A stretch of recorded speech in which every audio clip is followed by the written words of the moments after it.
Hey guys, welcome to Man Medicine, where we talk about how men can optimize their health and escape the collapsing U.S. healthcare system. Today, I'm going to do a reaction video. I've never done one of those before. So this is a short, it's 10 minutes, 12-second snippet of a lecture given by the Texas Heart Institute by a cardiologist, and it's about testosterone therapy. And this came from the website VuMedi, VuMedi, which is, for those of you in the medical field, is actually really good. They publish for free a lot of short video clips like this from a variety of different experts across all different fields of medicine. They've got really good stuff on cutting edge treatments for heart failure, kidney disease, diabetes. And generally they're pretty good, but I came across this particular lecture on testosterone, and first of all, the title caught my eye, and then as I listened to it, some of the things that were being said were just so egregious, and so blatantly incorrect, and layered with what I interpreted as a nice little sprinkling of misandry, that I felt like I needed to talk about it a little bit. Okay. So the title of this particular talk is Menopause. Is it a manufactured disease to get men to take testosterone supplements or prescriptions? Question mark. Is it an actual medical condition? It's published by the Texas Heart Institute. It says featuring Stephanie Coulter. So Dr. Coulter is a board-certified cardiologist, I believe Harvard trained, who, according to her bio, it says is a long-term advocate of women's health and promotes the development of diagnostic tools, treatment, and prevention strategies that can improve cardiovascular care for women. Cool. But obviously, as a board-certified cardiologist, I mean, even though she has found female cardiovascular disease treatment as kind of her niche, she's obviously, all cardiologists are well trained in taking care of both men and women. I'm not sure why she took it upon herself to do a lecture on men's testosterone therapy, something that's clearly within the realm of endocrinology and urology, but regardless, she put out this talk, and I'm not sure who the audience was. I'm assuming it's other physicians, possibly residents and medical students. And that's one of the things that concern me the most, because, when you put yourself out there as an expert in your field, and clearly she is, in terms of cardiology, people look up to you. And I was really concerned that many of the things that she said, were just blatantly and provably incorrect based on, not even just recent medical literature, but medical literature going back 15 or 20 years. And I felt like she was perpetuating a number of myths that I actually learned back when I was in training, but now have been proven to be false. And she's sort of passing these on. I'm afraid to the new generation of physicians, or maybe to primary care doctors who look up to her as a subject matter expert. So when I listened to this lecture, I was reminded of I did a rotation as a medical student with this crusty old family practice doctor, and he said something that was very profound to me and has stuck with me over the years, and that is, he said, experts give bad advice with confidence. And I'll tell you, that is so true. The more degrees and letters you have after your name, a lot of times, the more confident you are in what you say. But you know what? You're still a human being. You're not infallible, and you are just as prone as anybody else is to misinformation or misinterpretation of data. And the only difference is you're just way more confident in your incorrectness. So I found that over the years. So I want to play this for you guys, and I'm going to stop it periodically and chime in on some of the things that she says, because not everything she says is incorrect. There's actually a number of truthful statements in here, but I do feel like there's enough in here that we need to talk about. And I think it's important to say this is not meant to be an ad hominem personal attack against Dr. Coulter. I hate seeing that online.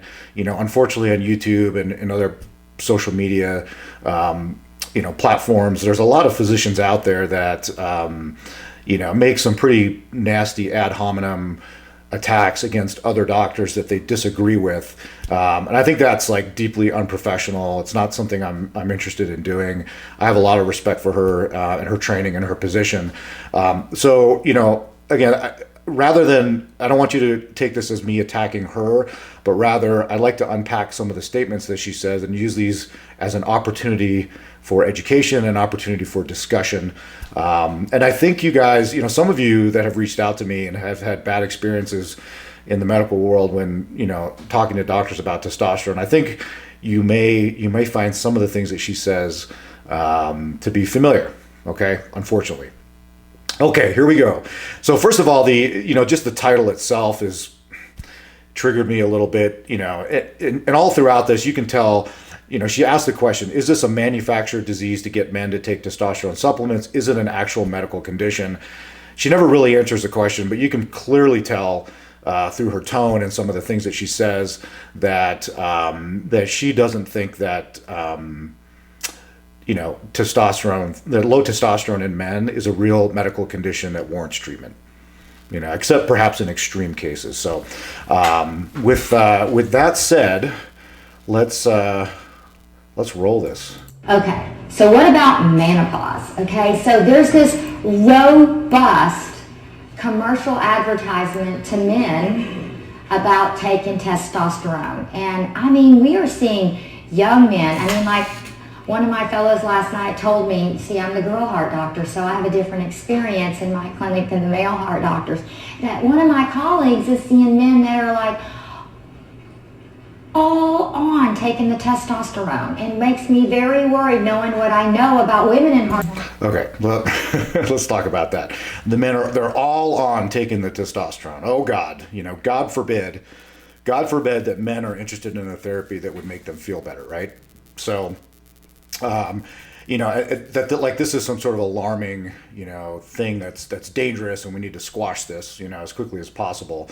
The reason that men are interested in TRT these days, testosterone levels are dropping. Men are symptomatic. They're suffering. They want to feel better, and so. Quite frankly, the ones that are able to get on testosterone often do feel better, and then they tell their friends. So this is no different than any other therapy. It's just that the fact is, men are all on the testosterone, as she says, because it works and because it makes men feel better. Men with low testosterone generally feel a lot better when they start on therapy. The other statement she says is, knowing what I know about women and heart disease and HRT. I'm going to suggest that maybe she doesn't know as much about women and HRT and cardiovascular disease as she might think that she does. What she's alluding to here is the findings from the Women's Health Initiative, which came out over 20 years ago, which now has been, heavily dissected. Much of it found to be incorrect. The fact of the matter is, this is man medicine, right? But, I do know a fair amount about women's HRT. And the fact of the matter is, especially when started early in postmenopausal women, bioidentical estradiol, whether it's oral or a patch, micronized progesterone, all of these things tend to be beneficial in preventing heart disease in women. They're not associated with increased thrombotic risk. She seems to think that it does. At least I feel like that's what she's implying. Okay, so I don't think she knows as much about women's HRT as maybe she thinks she does, which makes me question how much she knows about male hormones. I'll let you guys decide. So let's keep going. Disease and hormone replacement therapy. What we are increasing, or are we increasing the risk in our male counterparts who may be at higher risk of disease anyway at similar age just because they're men, right? So what about menopause? Is it real? Is it a manufactured disease to elevate the treatment of men to spend more money on testosterone products? Is it real? Is it worthy? Is it valuable? Okay. First of all, I hate the term menopause. It's kind of like a joke term. It's not a real medical diagnosis. It's characterizing, or it's trying to define a male condition, hypogonadism or partial androgen deficiency, using female terms. The menopause and male hypogonadism or androgen deficiency are vastly different conditions. They're not related at all. So the term menopause, I just don't like it. I don't think she should have used it in her title. I think it's unprofessional. And she's saying, is this a big pharma conspiracy to make money? Listen, I know that testosterone therapy is becoming increasingly popular, but let me tell you, there's not a ton of money in testosterone. Okay, testosterone is a generic medication or hormone. I would say if she's really interested in chasing the money and seeing where money is, especially in the cardiology world, I would suggest that she looks at statins and statin marketing, SGL2 inhibitors, PCSK9 inhibitors, some of these new fancy cardiac stents, some of this sort of stuff. These are orders of magnitude more money and more big pharma marketing in these interventions, which I'm sure she uses on a regular basis, than there is in testosterone. Okay, there's very few people getting wealthy off testosterone. That's just a fact. Okay, let's keep safe going. And the answer is we don't have much information. So I'm going to go through the data because there's going to be more data coming out. Okay, the fact is we don't have much information, she says. Okay, that's false. So we have decades and decades and decades worth of research in the urology, andrology, and endocrinology world across multiple journals on the safety, efficacy, as well as the risk benefits of testosterone therapy. I think she should probably say, I don't have much information about it, because I don't think that she did a deep dive into the research before she gave this talk, or perhaps didn't talk with one of her urology or endocrinology colleagues who could have maybe pointed her in the right direction. So, the truth is, we do, at this point, in 2023, we do have a lot of information. Do we need more? Absolutely. We need bigger studies. Because there's not as much money in testosterone as there is in some of these other more expensive drugs, you're not going to see the same level of research as you are in some of these more lucrative, pharmacological interventions. That's just the way it is. But we have a ton of studies on testosterone, and in fact, I'm just going to show you a few of them here as we go along. So let's keep going. Preparing you for your reading of the literature in the next few years, because people are interested in this more now than they have been. So what are the symptoms of menopause? Well, men will tell you they have low libido, they're fatigued, they're depressed, they may have loss of muscle mass, they may have more fat deposition. And the signs of male menopause may be this loss of body hair. Real androgen deficiency will cause low bone mineral density. It'll cause gynecomastia, it'll reduce the size of the testes, reduce muscle strength, and unfortunately it increases your fat mass. So what's the relationship between age and hormones? So notice how she says real androgen deficiency. So listen, if you're waiting to treat a man, if you're a doctor and you're waiting to treat a man for low testosterone until he starts losing body hair and starts developing osteoporosis, you are so late to the game. That poor guy has likely been suffering from rock bottom low testosterone levels, for years, if not decades, before he got to that point. I have actually had personal friends of mine whose primary care doctors poo-pooed their request to get a testosterone level by saying, listen, man, you can still grow a beard, right? So there's no way that you have low testosterone. So that myth is still out there, and it's like completely absurd. But it's interesting that she says real androgen deficiency, okay, as opposed to like fake androgen deficiency that I'm assuming she thinks all these other guys on testosterone actually have. But she's not wrong. Like it does cause these things, but man, you've got to be low, and you got to be low for a very long time before you start significantly losing bone mineral density, or before you start losing body hair. I've actually never seen that. I've seen some low testosterone levels. I've never seen a man who lost body hair. Men, well, guess what? Men, when they're young, make a lot of testosterone, okay? Like huge numbers. Look at the numbers, 900 nanograms per deciliter. It's a huge number. And we all know men in their 20s act much differently than men in their 70s. And I have a college student. It's kind of scary to see this. Let me stop right there. So that's what young men should be making. Okay, this is not what men are making today, or really in the last 10 plus years. The average male testosterone around age 20, depending on which study you use, has now fallen. It's roughly, in some studies, it's under 500 at age 20. It should, this graph where it shows that it's up at 900, that's where it should be. But that's not where men are today, especially, I mean, just take a look at your average 20-year-old today. They are not walking around with 900 testosterone levels. Okay, it's kind of, I mean, I'm not sure what is scary. She's scared of men with 900 testosterone levels. So what she's insinuating, she says, men that are 20 act differently than men who are 70. Yeah, clearly that's the case. So she's sort of implying that, like, if we give grandpa testosterone and we get his level back up to 900, which is, in grandpa, probably was what it was when he was in his 20s, that, grandpa's going to go and join a fraternity and start hitting the beer bong and jello wrestling and acting like a foolish, 20-year-old. That's just absurd. And it just gets, she's just perpetuating these myths that high testosterone levels are going to cause men to become aggressive and just basically make poor decisions. It's just not.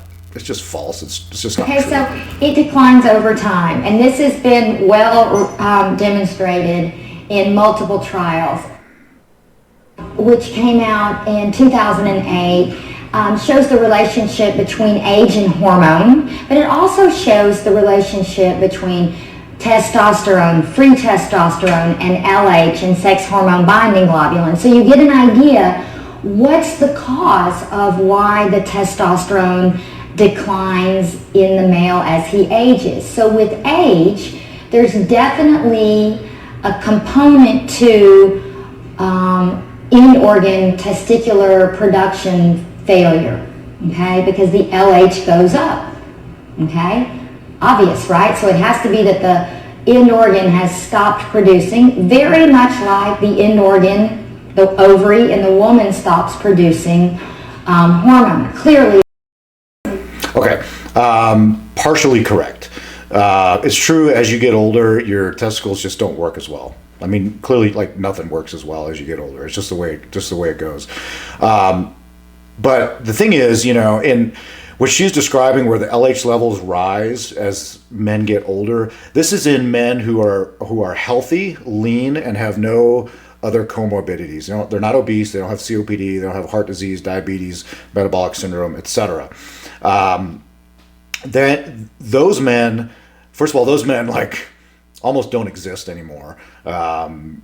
So what the reality is these days, what you'll see in an elderly man is, they do have end organ dysfunction, but they don't have that rise in LH anymore. They actually have suppressed LH and FSH. They have a component of both primary and secondary hypogonadism, and it's due to these comorbidities that she's not talking about, one of which includes obesity, which she does touch on. It's not like the woman where it stops almost 100% by the age of 55 in a woman. Clearly in men, they produce hormone much longer, such that men can reproduce with children. I can make some funny comments. I'm going to restrict my comments. I'm not sure what funny comments I don't find anything humorous about this. I'm a funny guy. I like to joke around, but I remember I said there was a little sprinkle of misandry in this. Well, there you have it. I don't know. Somehow she thinks it's kind of a joke that men can continue to father children when they're older. And as a guy who's 50, almost 50, and just had his first child, I'm glad that that's the case. Okay, I'm sorry that she can't. About men having babies in their 70s, they can still produce children and heirs. But seriously, after age 70, testicular production of testosterone declines. So, age is important in this decline in testosterone, but the most important factor that makes testosterone decline is obesity, okay? And so they looked at the same hormone levels, testosterone, free testosterone, LH, and sex hormone binding globulin, and they broke it down by BMI. So BMI less than 25 is pretty normal in America. No, I shouldn't say normal. It should be normal. It's not common, right? So BMI 25 to 29, which is really kind of normal-ish, but it's called overweight, and those over 30 are called obese, although that is skewed by our population as well. And they looked at the testosterone levels, the LH levels, the free, and the sex hormone binding globulin. And you can see that as the BMIs increase, there's no real step up in the luteinizing hormone level, which means that it's not just an end organ effect. It's not that obesity is suppressing the testes from making testosterone. It's because obesity interferes with the hypothalamus pituitary axis to make hormones. So it's interfering on top of age. As men grow older, they grow fatter. You see how this rolls in together? Okay, And it makes their... yeah, she's totally right. This is like one of the things that, I mean, I completely agree. Everything she says here is absolutely right. Obesity will crush your testosterone levels. The thing that, I would add to this is that, obesity not only suppresses the hypothalamic pituitary axis, it's something called MOSH, morbid obesity secondary hypogonadism. It also causes an element of primary hypogonadism. So very high leptin levels, which are common in obesity, directly suppress testosterone production at the level of the testicle. So, not that important. It's okay that she left that out, but she's 100% right. And you guys that watch my content know that I harp about obesity all the time because it is the number one killer of testosterone level, followed probably very closely behind endocrine disrupting compounds, and is probably one of the biggest contributors to the decline in testosterone levels that we're seeing all over the world. So good for her. Like, she's completely right about this. Testosterone levels drop even more. So in fact, it turns out that obesity has a much greater effect on male production of testosterone, much, much more than age. In that, if a man goes from a BMI, on average, from a BMI of 25 or less to over 25, he drops his testosterone concentration equivalent to 15 years of life, okay? So one could make the argument that if you want to have robust testosterone levels, you need to stay skinny, okay? And that would help you the most. So how do we make the diagnosis? What's the real diagnosis of androgen deficiency? You have to have symptoms of, menopause and a subnormal testosterone level collected in the morning between 8 and 10 a.m. Why? Because testosterone has a diurnal variation and it's standardized at the highest level in the morning. It's lowest at night. And okay, so what she's saying is true. There is, in younger men, diurnal variation in testosterone. What she's neglecting to mention is that as men get older, especially after the age of 60, that diurnal variation goes away. So it's kind of like steady all the way through the day with only minor fluctuations. So I've talked about this in other videos, so I'm not going to belabor it. I strongly disagree with the requirement to have testosterone levels done between 8 and 10 a.m. In my opinion, it's just an excuse to not treat men who are symptomatic, because I've just seen it over and over again. Typically, to get the diagnosis of hypogonadism, you have to have 2 levels. She's mentioning 3. Typically it's 2 that are below the lab reference range. That can be as low as 250, depending on which lab you use. And I have seen guys that have seen their doctor that have had a level below 250, and then they had a follow-up level that was like 270 or maybe even 300, and their doc's like, oh, sorry, you don't qualify for testosterone therapy. And meanwhile, the guy's like, I feel terrible. I have all these, hypogonadal symptoms, but sorry, man, like you had, one of those 2 was outside of the, it was above the reference range. So sorry. Never mind the fact that like men live most of their life after 10 a.m. As I've mentioned before. So I profoundly disagree with that requirement. But it is, if you look at the guidelines in the Endocrine Society, that is one of the things that they recommend. Treatment is strongly discouraged because if you don't need it, if you don't really have really low testosterone levels, because this is the funny part of the story. If you treat a man... Okay. This is where she just goes completely off the rails, guys. I'm sorry. Again, I don't mean to be flippant about this, but I want you to listen very closely to what she says here. I actually like audibly laughed when I first heard this. So, all right. So. And with testosterone, you're going to turn off his hypothalamus to pituitary to testes axis, so that you're going to suppress his innate ability to make testosterone, right? So you're going to turn off his ability to make it, and testosterone exogenously shrinks the testes size and makes less spermatogenesis. So you're going to make that man less manly. Okay, did you get that, guys? So giving a man testosterone makes him less manly. Got that? Yeah, I feel a lot less manly than I did 10 years ago when I had a testosterone level of 300, and now that my level is about 800, I feel a lot less manly. The interesting thing, though, is that if you give, according to her, if you give a biological male testosterone, it can make them less manly.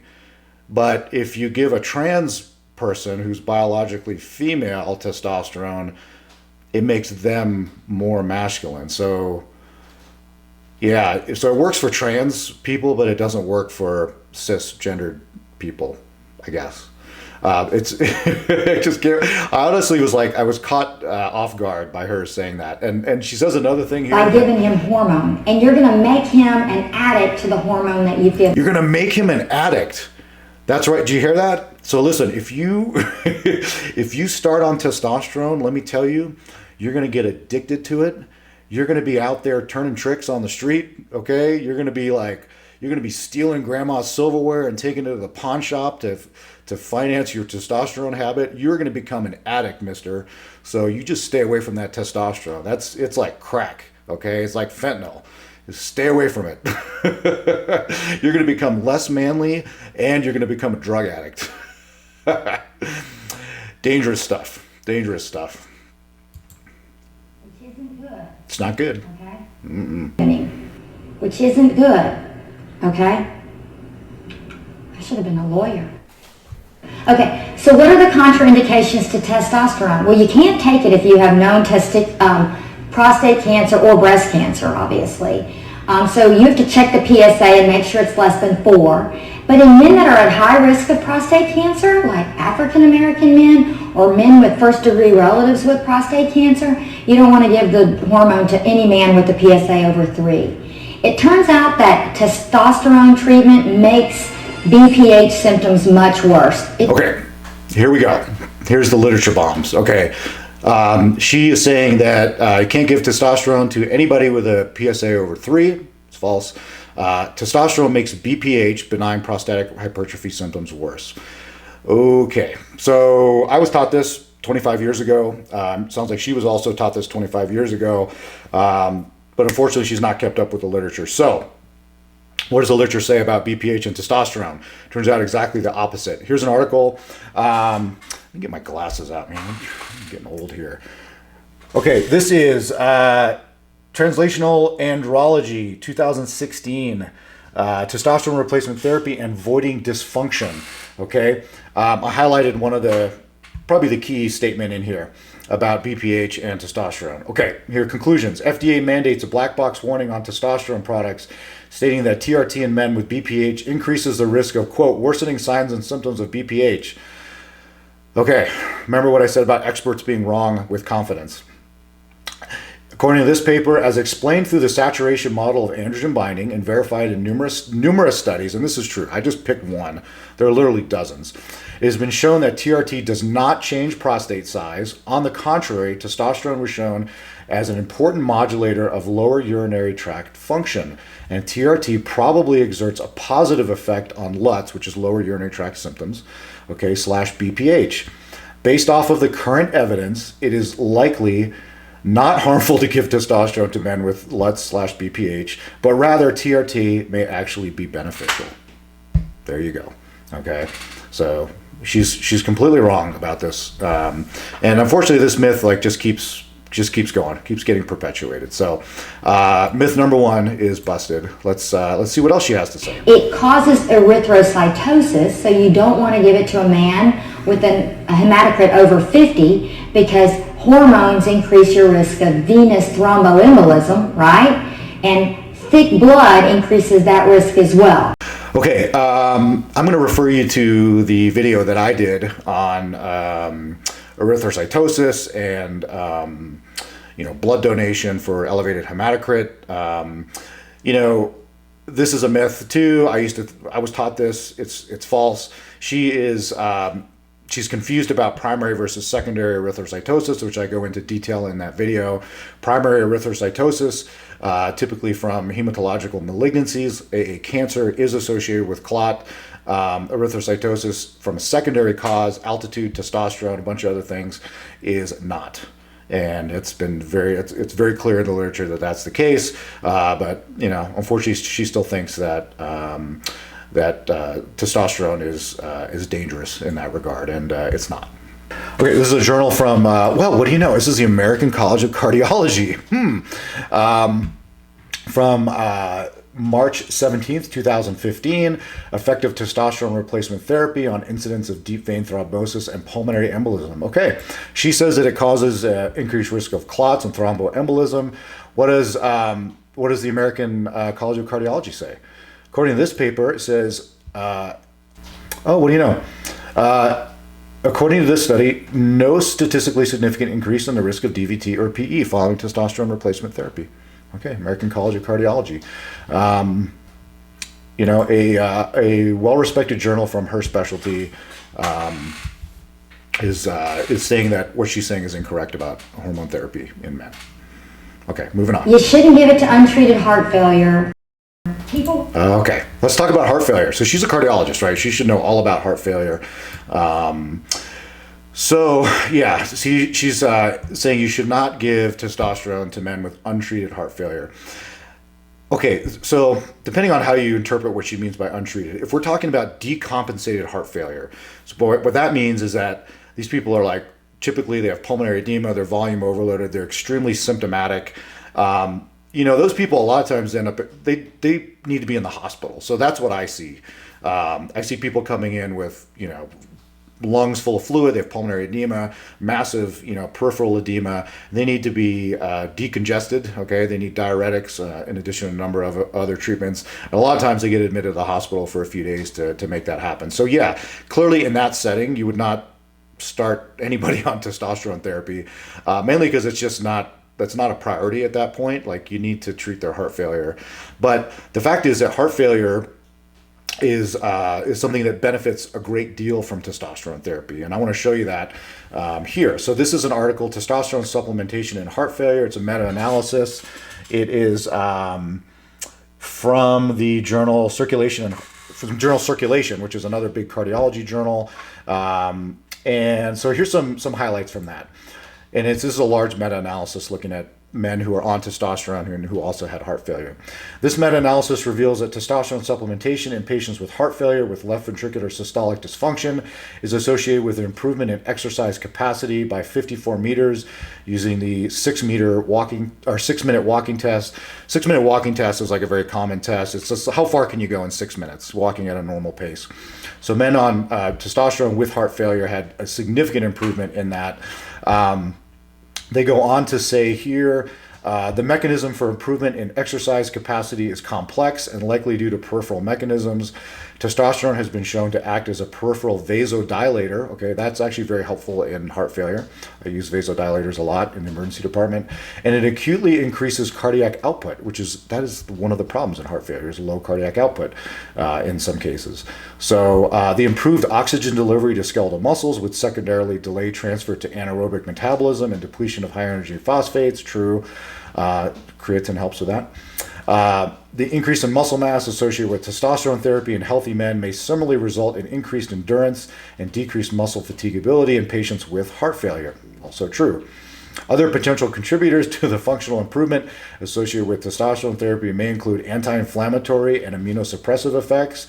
So that I'm glad that they mentioned that in this article. Heart failure, there is a component of inflammation in heart failure, and we're only just now beginning to really appreciate that. So it's thought that testosterone might help in that regard.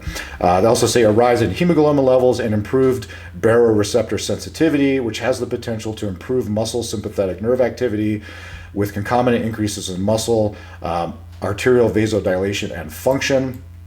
And finally, they mention here that this improvement in this is really important here. The improvement in the 6-minute walk test is greater. So with testosterone, the improvement in that walking test, it's greater than that seen with other therapies used for morbidity and mortality reduction in patients with heart failure. So such as angiotensin converting enzyme inhibitors. So ACE inhibitors and ARBs are like first line for heart failure. Okay, beta blockers also first line. Cardiac resynchronization therapy, not first line but often used. So testosterone was better than all of those. And I'm willing to bet that this individual, she prescribes those on a daily basis in her clinic. Yet there's a therapy out there, according to this literature, that is superior to all of those, and that's testosterone therapy. And she's still unfortunately suffering from these misconceptions that she's harming her patients if she gives them testosterone therapy, when in fact it actually may be one of the best things that she could do for them. Okay. They also say, this is interesting, similarly, the increase in peak VO2 gained by testosterone treatment is greater than the increase, I give the numbers here, observed in early cardiac resynchronization therapy trials. Despite their modest sample size and differing routes of testosterone administration, all of these trials reported significant improvements in exercise capacity after 12 to 52 weeks of testosterone therapy. Further, there is an improvement, this is big, further there is an improvement in New York Heart Association functional class, as 35% of the testosterone group had an improvement of at least one class compared with placebo. So there's different ways to classify heart failure. New York classification is like 1 through 4. 4 is like severe, you basically have symptoms at rest. 1 is you're largely asymptomatic, with the exception, like with extreme physical exertion, you start to have symptoms. And then 2 and 3 are kind of in between. So basically, you are more likely to drop a class. So if you were class 4, you would go down to class 3. If you're class 2, you go down to class 1 if you're on testosterone therapy. Testosterone therapy is something that's really valuable in men with heart failure. And, unfortunately, it's hardly ever discussed. It's hardly ever used. But the data's out there. Maybe eventually we'll get to that point. People with known heart disease or people with a prior history of DVT, PE. Okay, that makes sense. Because it causes erythrocytosis, sleep apnea. There's a warning about DVT. There's a warning about heart disease. Okay, let's talk about heart disease real quick because she mentions that. This is a study here. Long-term testosterone therapy improves cardiometabolic function, reduces risk of cardiovascular disease in men with hypogonadism. A real-life observational registry study comparing treated and untreated control groups. So this is, Journal of Cardiovascular Pharmacology and Therapeutics, 2017. So she says, don't use testosterone in men who have coronary artery disease. It's going to make them worse. Well, what does the literature say? Again, this is just one study of like dozens out there that I just happened to pick. All right, let's get to the meat of this article. I've got it highlighted here. In this report, we present data from an observational registry study on TTH, which is testosterone therapy, in 360 men with hypogonadism, followed for 8 years. Of particular interest, there were only 2 deaths in the testosterone-related group, and none was related to cardiovascular events. In the non-treated control group, there were 21 deaths, 19 of which were related to cardiovascular events. Testosterone therapy has been shown to reduce the risk of incidence of myocardial infarction, stroke, and just overall mortality in men with hypogonadism. These reports together, this is important, these reports together with the meta-analysis published by Corona et al., it's another study, and the FDA response to the petition to place a black box warning on testosterone products suggests that no credible or substantial evidence exists for increased cardiovascular risk with testosterone therapy. Okay, this is one of many studies that show this. There is no increased risk in cardiovascular disease with testosterone therapy when it's performed properly, even in men with pre-existing heart disease. Okay, let's keep going here. We're almost done. These warnings have come out in the last 2 years. Okay. So have we taken the diagnosis of adult onset hypogonadism and made it a disorder, or are we just letting these advertisers have a robust marketing strategy and make you feel like you have a disease, which in fact you just got older and got fat? You just got old and got fat, guys. This is your fault. So we have a name for this. It's called blaming the patient. Okay, it's your fault. You got low testosterone. It's entirely your fault. You just got old and you got fat. So you know what? You did this to yourself. So I know there's a therapy out there that might help you, but because you did this to yourself, you don't deserve to feel better. You don't deserve to have your risk of myocardial infarction, stroke lowered. You don't deserve to have improvements in your diabetes. You don't deserve to have improvements in your quality of life, your sexual function, your relationships, your drive, motivation, etc. You did this to yourself. Okay, so imagine if we did this with like type 2 diabetes, which is clearly like in most people related to obesity. Listen, I know you got high blood sugars and all the bad things that go with that, but listen, you just got old and you got fat, so you kind of did this to yourself. That's kind of, when she says that, that's how I interpret that. So what about the prescriptions for testosterone? Well, guess what? We're talking about like a serious $1 billion baby, okay? It's now administered in 5 forms: patches, gels, injections. Over 3 million prescriptions since 2012 for androgel alone.